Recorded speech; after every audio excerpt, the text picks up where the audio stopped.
প্রতিটা বাবা মার ক্ষেত্রে বুঝি এমনই হয়। 3 বাচ্চাকে সামলাতেও খুব কষ্ট হয়ে যায়, আবার ওদেরকে রেখেও কোথাও গিয়ে ভালো লাগে না।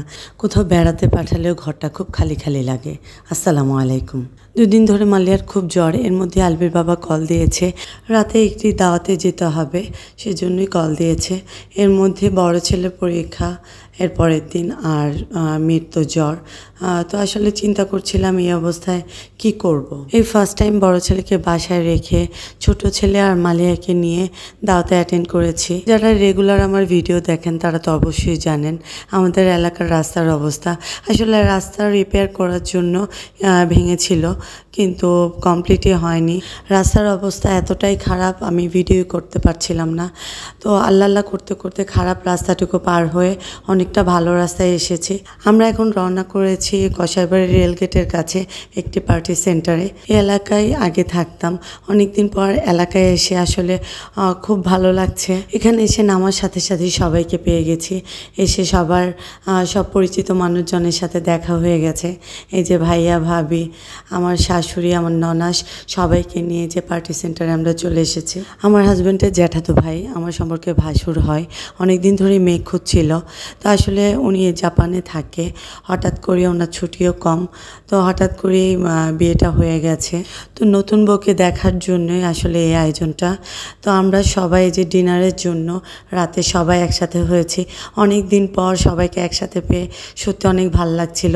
আর ওই যে কোনে ওখানে ফটোশ্যুট করছিল, সব কিছু ভালো কাটছিল, কিন্তু মাথার মধ্যে একটাই টেনশন, ছেলেটাকে বাসায় রেখে এসেছি।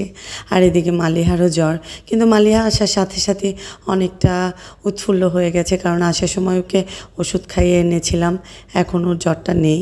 তো এই যে কী সুন্দর খেলছে, তো ভাবছিলাম ওর খেলতে খেলতে আমরা একটু খাওয়া দাওয়াটা শেষ করি। সত্যি বলতে এই ফার্স্ট টাইম ছেলেটাকে রেখে এসেছে। এখানেও সবাই জিজ্ঞেস করছিল আর খুব মিস করছিল যে আলভি কেন আসলো না, আলভিকে কেন নিয়ে আসলো না, একা একা বাসায় রেখে এসেছো। আসলে বড় হয়েছে, ও বোঝুক যে আসলে পরীক্ষার মধ্যে এরকম দাওয়াত পড়লেও আসলে যাওয়া সম্ভব হবে না। আসার সময় ওকে জিজ্ঞেস করি ওর পছন্দের খাবার, নান, কাবাব, এগুলো দিয়ে এসেছি। তো তারপরও আসলে মনটা খারাপ লাগছিল যে সবাই আমরা একসাথে হয়েছি, ছেলেটা তো নেই। এরই মধ্যে আমাদের বর, কনে প্লাস অন্যান্য মেহমানদের খাওয়া দাওয়া শুরু হয়ে গেছে। তো আসলে বর কনের সাথে কেউই ফটোশ্যুট করতে পারিনি। যার যার লাইফ নিয়ে, বাচ্চা কাচ্চা, সংসার নিয়ে এতটাই ব্যস্ত আমরা যে আসলে অনেক দিন একজন আরেকজনের সাথে দেখাই হয় না।